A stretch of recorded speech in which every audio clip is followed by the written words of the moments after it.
जो प्रधानमंत्री का नारा है 400 पार का, वो एक जुमला है। ये अब देश की जनता जान चुकी है और प्रधानमंत्री जी खुद भी जिस तरह से बौखला के बातें कर रहे हैं, यह स्पष्ट हो चुका है कि भारत के प्रधानमंत्री चुनाव हार रहे हैं और उनकी एक ही गारंटी है, झूठ बोलने की गारंटी।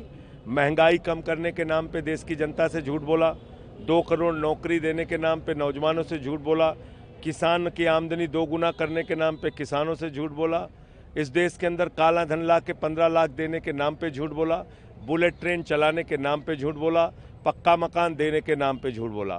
मोदी की एक ही गारंटी है, झूठ बोलने की गारंटी। झूठ बोलो और राज करो का फार्मूला अब चलेगा नहीं। उनकी नीयत को लोग पहचान चुके हैं। हम जहाँ भी चुनाव में जा रहे हैं एक ही बात कह रहे हैं, आपके बेटे आपके लाल ने, अरविंद केजरीवाल ने दिल्ली के लिए जो काम किया, आज उनको जेल में डाल दिया गया इसलिए कि उन्होंने शिक्षा पे काम किया, बिजली पानी पे काम किया, बुजुर्गों की तीर्थ यात्रा पे काम किया, माताओं बहनों की बस की फ्री यात्रा पे काम किया, 1000 रुपये प्रतिमाह माताओं बहनों के लिए देने की योजना लेके आए। इसीलिए आज उस मुख्यमंत्री को जेल में डाल दिया गया है। जेल का जवाब दिल्ली की जनता वोट से देगी। यही निवेदन और विनती मैं करने के लिए आया था। और वीरेंद्र कादयान जी हमारे यहाँ से विधायक हैं, सोमनाथ भारती जी के लिए हम लोग वोट मांगने आए और अभी यहाँ पे कैंट में सभा हुई है। मुझे पूरा भरोसा है इंडिया गठबंधन की 300 से ज़्यादा सीटें आएंगी।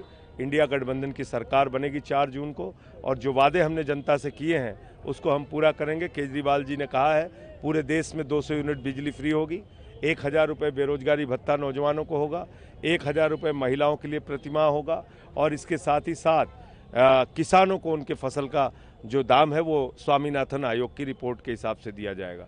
तो ये सारे वादे हैं जिसको हम लोग सरकार बनने पे पूरा करवाएंगे और सोमनाथ भारती जी इस क्षेत्र से चुनाव जीतेंगे।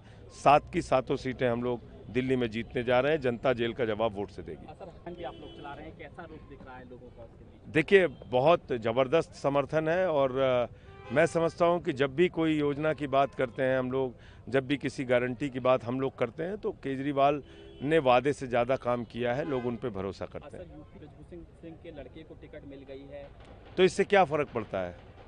पिता को टिकट मिले या बेटे को टिकट मिले, उससे कोई फ़र्क तो पड़ता नहीं। पहलवान बेटियों को कहाँ न्याय मिला?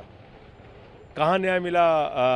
प्रज्वल रमन्ना ने अपनी दरिंदगी का शिकार जिन महिलाओं को बनाया, कहाँ न्याय मिला? मणिपुर की हिंसा में जो महिलाएं शिकार हुई, कहाँ न्याय मिला? आप बताइए। दिख रहा है लोगों का उसके बीच? देखिए, बहुत ज़बरदस्त समर्थन है और मैं समझता हूँ कि जब भी कोई योजना की बात करते हैं हम लोग, जब भी किसी गारंटी की बात हम लोग करते हैं तो केजरीवाल ने वादे से ज़्यादा काम किया है, लोग उन पे भरोसा करते हैं। यूपी सिंह के लड़के को टिकट मिल गई है, तो इससे क्या फ़र्क पड़ता है? पिता को टिकट मिले या बेटे को टिकट मिले, उससे कोई फ़र्क तो पड़ता नहीं। पहलवान बेटियों को कहाँ न्याय मिला? कहाँ न्याय मिला? प्रज्वल रमन्ना ने अपनी दरिंदगी का शिकार जिन महिलाओं को बनाया, कहाँ न्याय मिला? मणिपुर की हिंसा में जो महिलाएं शिकार हुई, कहाँ न्याय मिला? आप बताइए।